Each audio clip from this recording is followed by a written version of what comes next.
imperialist expansion, brutal colonial suppression, and, later in the Second World War, collaboration with Nazi Germany in the Holocaust. Mussolini, the man who once seemed immortal, suffered a death so bad that it gives everyone in 2026 chills. But before we reveal how this brutal dictator suffered a fate he carved himself, give us a sub because this video is going to get interesting. Brutality. Benito Mussolini, aka Il Duce, was one of the most iconic figures in World War II history. He had a thrusting jawline that would make everyone look smarter, jealous, a shaved head, and a theoretical mannerism that made him instantly recognizable. Sometimes, he is also portrayed as a second-grade Hitler wannabe, a commander whose military misadventures invariably ended in failure. Make no mistake, this guy was no clown. He was one of the most brutal men in history, and when his downfall came, it would also be bloody and brutal, just like his own ways. Violence came early in Mussolini's life, and although he was an intelligent boy, he was quite sensitive to fighting. At the age of 10, he was expelled from the boarding school for stabbing a fellow pupil. When there are people who are so violent at a young age, you know something is about to go wrong in the future. He took to dueling and apparently accumulated over 100 dueling scores from his fights and crazy battles. Being a young man, he was actually a socialist, but Mussolini was outraged at the pacifist stance that was taken by David Drake during World War I. He also believed that war was the only way to destroy the elite, and, therefore, any chance to fight should be seized. He was losing faith with the left, so he went too far right. He became a fascist and quickly became a fascist himself. So it didn't take him long to rise quickly and become the leader of the Italian right wing. What's amazing was his physique, along with his style of oratory, stance, and repetition, which was superb. His attitude was quite theoretical, like you're watching someone straight from a movie, but his opinions were contradictory. His facts were often wrong, and his attacks were frequently malicious and misdirected. When it came to Mussolini's words, they were dramatic. His metaphor would touch your heart and would make you believe him. However, thanks to his repetitive, dangerous gestures, he failed to impose his mood. By 1922, Mussolini had already garnered support from a large section of the Italian public, who saw the liberal ruling class as corrupt and weak. He and his black shirts marched on Rome and got the offer from the king to form a government. Then, he took control. The Italian public was longing for a strong leader who could bring order to the chaotic Italian politics. They welcomed their new strongman to the helm, but the order came at a price. By 1925, civil liberties had already been restricted and opposition parties were banned. Free speech was already gone, and Mussolini's secret police kept the population in check. This new dictator showed his true colors by using brutal measures whenever it suited him. During the Italian conquest of Ethiopia, he even used mustard gas against civilians. The Italian army was so brutal in its conquest of Libya that it would shock you. Hitler gained power in Germany, and Mussolini was the first one to sign an alliance treaty with Nazi Germany, creating what we now know as the Axis powers. I'm doing a $100 Amazon gift card giveaway to celebrate when this channel reaches 1,000 subscribers. No action is required to enter. I'll randomly pick a winner once we hit the milestone. If you want to follow the journey or see the winner announcement, feel free to subscribe. Hitler and Mussolini.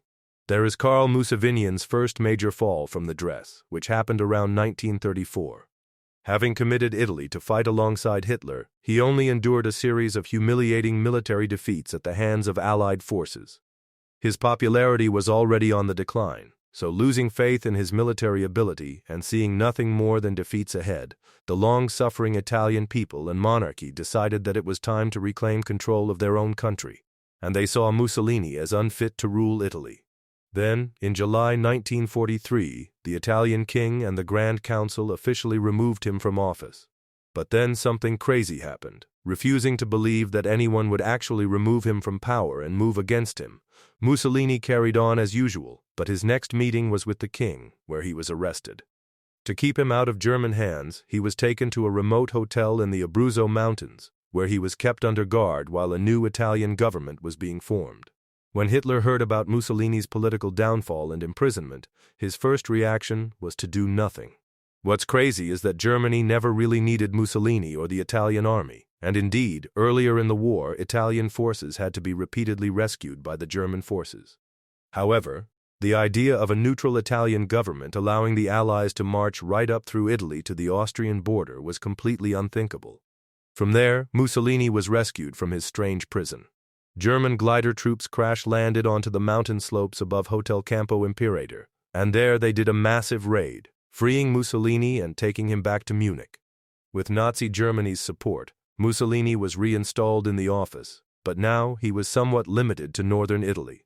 His new government was named the Repubblica Sociale Italiana, and it was more than just a name. It was a puppet government with no real power beyond what the Germans allowed. However, Mussolini took advantage of whatever power he had, rounding up and executing many of those who had been involved in ousting him, including his own son-in-law, Galeazzo Ciano. Mussolini also continued with his earlier policies of deporting Italian Jews to Germany, executing political opponents, and violently suppressing anyone who would go against him. Now we saw a whole new level of brutality that the world didn't see before, but his time was already running out. The tide of war had changed as Allied soldiers fought through Italy. Even Mussolini knew that his day as the Duce was numbered, and he would soon need a new plan to escape. But before we reveal how exactly he ended up escaping, please subscribe to the channel if you're enjoying the sudden downfall. Flight to Switzerland. But then the writing was on the wall, where Mussolini with his mistress, Clara Petacci, and a handful of other loyal followers made a break for the border, aiming for the beautiful country of Switzerland. Traveling in Petacci's Alfa Romeo sports car, which was disguised as a diplomatic vehicle from Spain, Mussolini was now dressed as a German soldier. He hoped that he could sneak out of Italy and into Switzerland, where he would claim asylum and live out his days in exile, which is what a lot of brutal dictators do when they are finally helpless. That is what Mussolini was hoping for, but it was not going to happen. The convoy he was traveling in was stopped at Lake Como, where Italian partisans captured the fleeing fascist leaders. Mussolini must have known what awaited him. An eyewitness even described him as his face was like wax and his stare glassy, but somehow blind. He said he also read complete exhaustion, but not fear. Mussolini seemed like he was completely lacking in while being spiritually dead. The couple were held overnight in a local farmhouse while partisans decided what to do with them, possibly fearing another rescue run by German troops. The decision was made to execute the pair as soon as they could. Then, at 4:00 in the afternoon of the following day, Mussolini and Petacci were driven into the town of Giuliano de Mezzegra. There they were hauled out of the truck, stood against a wall outside the Via Belmont, and were finally shot.